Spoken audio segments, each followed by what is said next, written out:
High friends, welcome to Lakshmi maths. RRB group டியோட expected cut off தான் இந்த வீடியோவில் நம்ம டிஸ்கஸ் பண்ண போகிறோம். ஒரு 4 நாளைக்கு முன்னாடி ரயில்வேல இருந்து ஆர்ஆர்பி குரூப் டியோட ஆன்சர் கீ ரிலீஸ் பண்ணாங்க.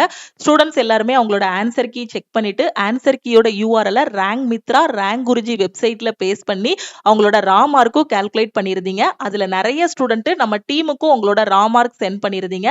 டீமுக்கு ஸ்டூடெண்ட் சென்ட் பண்ண raw mark, rank Mitra rank Guruji வெப்சைட்ல இருக்கக்கூடிய ஸ்டூடெண்ட்ஸோட மார்க்கு, இது எல்லாத்தையும் அனலைஸ் பண்ணி தான் உங்களுக்கு இந்த எக்ஸ்பெக்டட் கட் ஆஃப் வந்து நான் எடுத்துட்டு வந்திருக்கேன். ஆர்ஆர்பி குரூப் டி 2024க்கான வேகன்சி பாத்தீங்கன்னா 32,438. குரூப் டியோட செலக்ஷன் ப்ராசஸ் வந்து ஃபர்ஸ்ட் ஒரு கம்ப்யூட்டர் பேஸ்டு டெஸ்ட், அதுக்கப்புறம் பிஇடிக்கு அப்புறம் டிவி அண்ட் மெடிக்கல் வந்து இருக்கும்.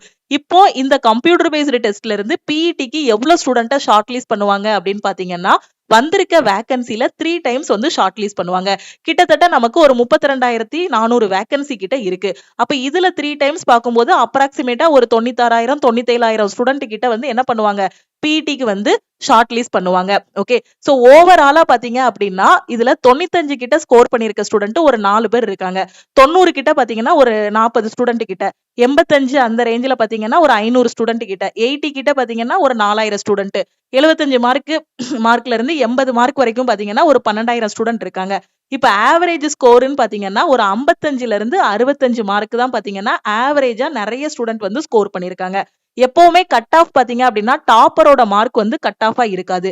ஆவரேஜ் ஸ்டூடெண்டோட மார்க் தான் கட் ஆஃபா வைப்பாங்க. ஓகேவா? சோ கட் ஆஃப் வந்து எப்படி ப்ரிடிக்ட் பண்ணுவாங்க அப்படின்னு பாத்தீங்கன்னா, டோட்டலா எவ்வளோ வேகன்சிஸ் இருக்கு, எவ்வளோ அப்ளிகேஷன் வந்திருக்கு, எவ்வளோ அட்டெண்டன்ஸ் வந்திருக்கு, எவ்வளோ நமக்கு வந்து பிஇடிக்கு எவ்வளோ ஸ்டூடெண்ட் தேவை, 97,000 தேவை அப்படின்னா அந்த 97,000ல ஓபிசி எவ்வளவு பேர் இருக்காங்க, எஸ்சி எஸ்டி எவ்வளவு பேர் இருக்காங்க, ஜெனரலுக்கு எவ்வளோ, எக்ஸ் சர்வீஸ் மனுக்கு எவ்வளோங்க கூடிய எல்லாத்தையுமே கேட்டகரி வைஸா பிரிச்சுட்டு, அது மட்டும் இல்லாம நீங்க எழுதின பேப்பர் பாத்தீங்கன்னா ஈஸியான ஷிஃப்ட் எது, மாடரேட்டான ஷிஃப்ட் எது, டிஃபிகல்ட்டான ஷிஃப்ட் எது, இது எல்லாத்தையும் அனலைஸ் பண்ணி இதுல நார்மலைசேஷன் பண்ணுவாங்க.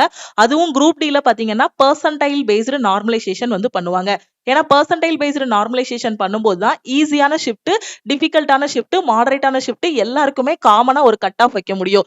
ஈஸியான ஷிஃப்ட்ல ஒரு ஸ்டூடெண்டால 80 கொஸ்டின் டாப்பரால அட்டன் பண்ண முடியும். 80 கொஸ்டின் 90 கொஸ்டின் அட்டன் பண்ண முடியுதுன்னா, ஒரு டிஃபிகல்ட்டான ஷிஃப்ட்ல பாத்தீங்கன்னா டாப்பராலேயே ஒரு 65 கொஸ்டின் தான் அட்டன் பண்ண முடியும். அப்ப 2 பேருக்குமே காமனா ஒரு கட் ஆஃப் வந்து வைப்பாங்க. அப்ப அந்த இடத்துல பாத்தீங்கன்னா உங்களுக்கு நார்மலைசேஷன் வந்து பண்ணுவாங்க. சோ எழுதின எல்லாருக்குமே தெரிஞ்சிருக்கும் உங்க ஷிஃப்ட் வந்து ஈஸியா நீங்க படிச்சுட்டு போய் எழுதிருந்தீங்கன்னா ஈஸியான ஷிஃப்டா அது மாடரேட்டான ஷிஃப்டாங்கிறது தெரிஞ்சிருக்கும். ஓகேவா? சோ இப்போ கட் ஆஃப் படி பார்த்தோம் அப்படின்னா நம்ம எக்ஸ்பெக்டட் கட் ஆஃப் எவ்வளவு எக்ஸ்பெக்ட் பண்ணலாம் அப்படின்னா, யூஆருக்கு ஒரு 70க்கு மேல நாம வந்து எக்ஸ்பெக்ட் பண்ணலாம். ஓகே, கட் ஆஃப் வந்து அதிகமா போகுது அப்படின்னா யூஆருக்கு ஒரு 75 கிட்ட நாம எக்ஸ்பெக்ட் பண்ணலாம். நீங்க யூஆர்ல இருக்கீங்க, நீங்க வந்து ஒரு உங்களுக்கு ராமார்க் வந்து ஒரு 70ல இருந்து 75 இந்த ரேஞ்சில இருக்கு, இல்ல ஒரு 70 இருந்தாலுமே ஓகே தான். நீங்க யூஆரா இருக்கீங்க, 70 மார்க் உங்களுக்கு ராமார்க் வந்தாலுமே ஓகே தான். நீங்க பிஇடிக்கு வந்து உங்களோட பிராக்டிஸ ஸ்டார்ட் பண்ணுங்க. ஓகே, நான் ஹையஸ்ட் கட் ஆஃபா தான் சொல்றேன். ஓகே, மேபி 65 வர்றதுக்கும் வாய்ப்பு இருக்கு. ஓகேவா? ஒரு 20%, 30%, 65 வர்றதுக்கும் உங்களுக்கு வாய்ப்பு இருக்கு. ஏன்னா பிஇடிங்கிறது எல்லாருமே பெஸ்டா பண்ண மாட்டாங்க. அதாவது ஷார்ட் லிஸ்ட் பண்ணக்கூடிய எல்லா ஸ்டூடெண்ட்டுமே பிஇடில குவாலிஃபை ஆகுவாங்கன்னு சொல்ல முடியாது. ஏன்னா சில ஸ்டூடெண்ட் வந்து பிசிக்கல் வந்து பாத்தீங்கன்னா கொடுத்திருக்க அந்த டைமுக்குள்ள பண்ணணும். சோ அதுக்கு கரெக்டான பிராக்டிஸ் இருந்தா மட்டும் தான் பண்ண முடியும். போன டைம் பாத்தீங்கன்னா சிபிடில நல்ல ஸ்கோர் வாங்கியிருந்தாங்க, அந்த ஸ்டூடெண்ட் கூட பிஇடில போய் விட்டுட்டாங்க. சோ இந்த டைம் நான் என்ன சொல்றேன்னா, சிபிடில நீங்க எவ்வளவுதான் மார்க் வாங்கியிருந்தாலும் பிஇடில கண்டிப்பா குவாலிஃபை ஆகணும். அதனால பிஇடிக்கு வந்து என்ன பண்ணுங்க, உங்களோட பிராக்டிஸ ஸ்டார்ட் பண்ணுங்க. என்ன கேட்டா யூஆர் வந்து ஒரு 70 டு 75 ராமார்க் வச்சிருக்கீங்கனாலும் பிஇடி பிராக்டிஸ் பண்ணுங்க. 65க்கு மேல வச்சிருக்கீங்கனாலும் யூஆர் வந்து பிராக்டிஸ் பண்ணுங்க. ஓகே, 70 வச்சிருக்கீங்கன்னா அது வந்து கன்ஃபார்மா சொல்லிடலாம் 70. அதுக்கும் கீழே கட் ஆஃப் கம்மியாச்சுன்னா யூஆருக்கு 65 இவ்வளவுதான் இருக்கும். ஓகேவா? சோ அப்ப யூஆர் பொறுத்த வரைக்கும் ஒரு 65ல இருந்து 70 இவ்வளோ ராமார்க் வருது அப்படின்னா நீங்க வந்து பிஇடி பிராக்டிஸ் பண்ணுங்க. ஏன்னா சில யூஆர் ஸ்டூடெண்ட்டுக்கு உங்களோட ஷிஃப்ட் டஃபா இருந்திருக்கலாம். அப்ப நார்மலைசேஷன் பண்ணும்போது யூஆர்ல 65 63 எடுத்திருந்தா கூட நீங்க என்ன பண்ணலாம், உள்ள போறதுக்கு வாய்ப்பு இருக்கு. அதனால யூஆர்ல ஒரு 65 மார்க் ராமார்க் அதுக்கு மேல வருதுன்னா டெய்லி பிஇடிக்கு பிராக்டிஸ் பண்ணுங்க. அவங்க கொடுத்திருக்க டைமுக்குள்ள உங்களால ரன்னிங் கம்ப்ளீட் பண்ண முடியுதான்னு பாருங்க. ஓபிசி, இடபிள்யூஎஸ் கிட்டத்தட்ட இவங்க 2 பேருக்குமே கட் ஆஃப் வந்து சேமா தான் இருக்கும். ஓகே. சோ அப்ப இவங்களுக்கு பார்க்கும்போது பாத்தீங்கன்னா ஒரு 65க்கு மேல மார்க் வருது அப்படின்னா நீங்க ஓபிசி ஸ்டூடெண்ட் வந்து பிஇடிக்கு பிராக்டிஸ் பண்ணுங்க. ஓகேவா? சோ இன்னும் சொல்ல போனா 60க்கு மேல வந்தாலும் ஓபிசி பிராக்டிஸ் பண்ணுங்க. எதுக்காக சொல்றேன் அப்படின்னா டஃப்பான ஷிஃப்டா இருக்கு அப்படின்னா நார்மலைசேஷன் பண்ணும்போது நீங்க உள்ள போறதுக்கு வாய்ப்பு இருக்கு. ஓகே. ஓபிசிக்கு கட் ஆஃப் வந்து 65க்கு மேல இருக்கும். டஃப்பான ஷிஃப்ட்னா 60 மார்க் இருந்தாலுமே நீங்க என்ன பண்ணுங்க பிஇடிக்கு பிராக்டிஸ் பண்ணுங்க. எஸ்சி ஸ்டூடெண்டா இருக்கீங்க அப்படின்னா உங்களுக்கு கட் ஆஃப் வந்து 60 to 65 இந்த ரேஞ்சில தான் இருக்கும். ஓகே. மேபி உங்க ஷிஃப்ட்டும் டஃப்பா இருக்குன்னா 55 கிட்ட இருக்கு எடுத்திருக்கீங்க ரா மார்க் அப்படின்னாலும் எஸ்சி ஸ்டூடெண்ட்டும் பிஇடிக்கு வந்து என்ன பண்ணுங்க பிராக்டிஸ் பண்ணுங்க. நான் சொல்றது தெளிவா புரியும் நினைக்கிறேன். அதே மாதிரி எஸ்டி ஸ்டூடெண்ட் உங்க மார்க் 55க்கு மேல இருக்கு அப்படின்னா நீங்களும் பிஇடி வந்து பிராக்டிஸ் பண்ணுங்க. எக்ஸ் சர்வீஸ்மேன் கட் ஆஃப் பாத்தீங்கன்னா ஒரு 35 to 40 இந்த ரேஞ்சில நாம வந்து எக்ஸ்பெக்ட் பண்ணலாம். ஓகே. கட் ஆஃப் வந்து ஹையா போச்சு அப்படின்னா யூஆருக்கு 75 கிட்ட இருக்கும். ஓபிசி, இடபிள்யூஎஸ்க்கு 70 கிட்ட இருக்கும்.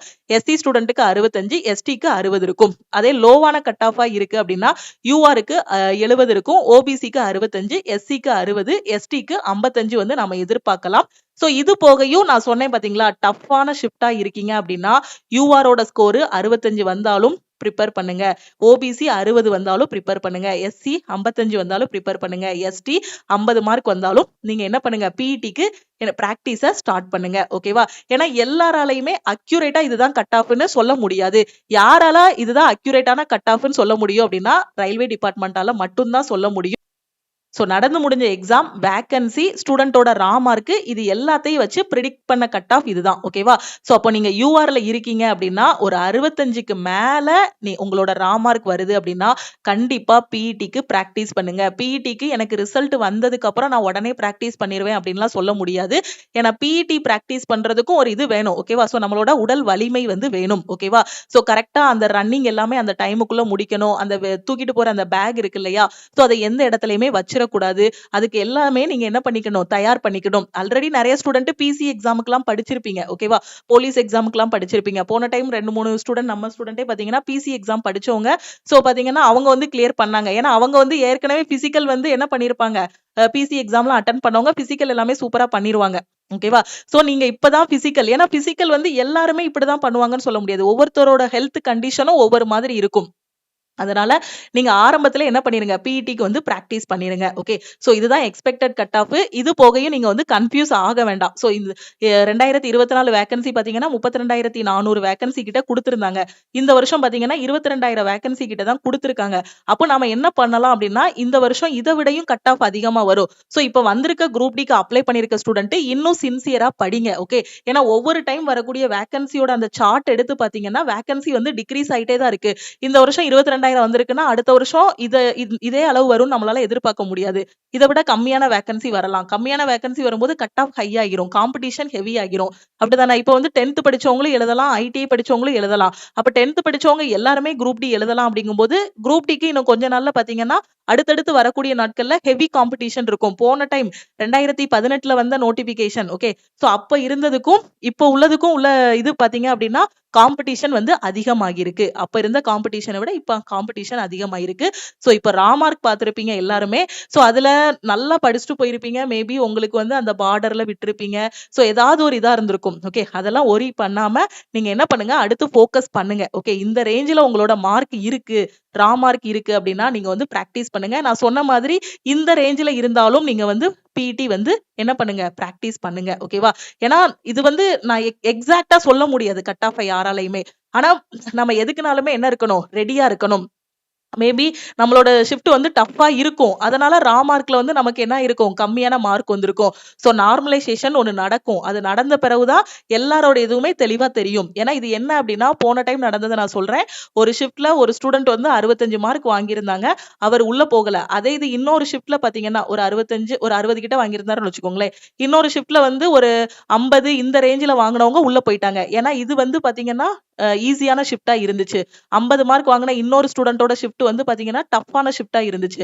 அப்ப அந்த பெர்சன்டைல் பேஸ்டு நார்மலைசேஷன் பண்ணும்போது பாத்தீங்கன்னா, இவரோட ஷிஃப்ட்ல இந்த டஃப்பான ஷிஃப்ட்ல இவர் வந்து எப்படி வந்துருவாரு? அந்த டாப் 10க்குள்ளயோ, டாப் 20க்குள்ளயோ எவ்வளவு வேணுமோ அந்த இதுக்குள்ள வந்துருவாரு. சோ இந்த ஈஸியான ஷிஃப்ட்ல பாத்தீங்கன்னா, ஃபர்ஸ்ட் மார்க்கே எவ்வளவு வாங்கியிருப்பாங்க? 94, 90 இல்லன்னா 90, 85ன்னு வாங்கியிருப்பாங்க. அப்படி பார்க்கும்போது இவரோட பெர்சன்டேஜ் வந்து என்ன ஆகியிருக்கும்? கம்மியாகியிருக்கும். ஓகேவா? சோ அதனால இந்த ரேஞ்ச்ல ஸ்கோர் இருக்க ஸ்டூடெண்ட் பிஇடிக்கு ரெடி ஆகுங்க. பிஇடில கண்டிப்பா குவாலிஃபை ஆகணும். சோ பிஇடி முடிஞ்சதுக்கு அப்புறம் அகைன் ஒரு கட் ஆஃப் வந்து ரிலீஸ் பண்ணுவாங்க. அந்த கட் ஆஃப் பாத்தீங்க அப்படின்னா ஓல்டு கட் ஆஃபை விட கம்மியா இருக்கவும் வாய்ப்பு இருக்கு. அதே கட் ஆஃபா இருக்கவும் வாய்ப்பு இருக்கு. பிளஸ் என்ன பண்ணலாம்? Plus 2 or 3 mark 2 to 5 mark வந்து இன்க்ரீஸ் ஆகவும் வாய்ப்பு இருக்கு. ஓகே. சோ இதுதான் எக்ஸ்பெக்டட் கட் ஆஃப். கண்டிப்பா இந்த வீடியோ வந்து உங்களுக்கு யூஸ்ஃபுல்லா இருக்கும்னு நினைக்கிறேன். உங்க ஃப்ரெண்ட்ஸும் குரூப் டி எக்ஸாம் எழுதியிருந்தாங்கன்னா அவங்களுக்கும் இந்த வீடியோவை ஷேர் பண்ணுங்க. வேற எதையும் பத்தி நீங்க ஒரி பண்ண வேண்டாம். உங்களோட மார்க் இந்த ரேஞ்சில வருதான்னு பாருங்க. காலையில எந்திரிங்க 6 மணிக்கு எந்திரிச்சு அந்த ரன்னிங் எல்லாமே பிராக்டிஸ் பண்ணுங்க. இல்ல இந்த ரேஞ்சில எனக்கு வரல.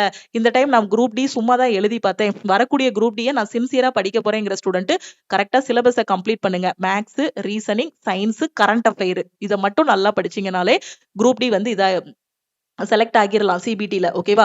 சோ இந்த டைம் இப்பவே ப்ரிப்பரேஷன் ஸ்டார்ட் பண்ணுங்க. இதுக்கான ரிசல்ட் எப்ப மேம் வரும் அப்படின்னு கேட்டீங்கன்னா, இன்னொரு 1 மாசத்துல ரிசல்ட் எதிர்பார்க்கலாம். 1 மாசம் 1.5 மாசத்துல. ஏன்னா ரயில்வே வந்து முன்னாடியாவது ரொம்ப ஸ்லோவா இருந்தாங்க. இப்பெல்லாம் பயங்கர ஸ்பீடா எல்லாமே பண்ணிக்கிட்டு இருக்காங்க.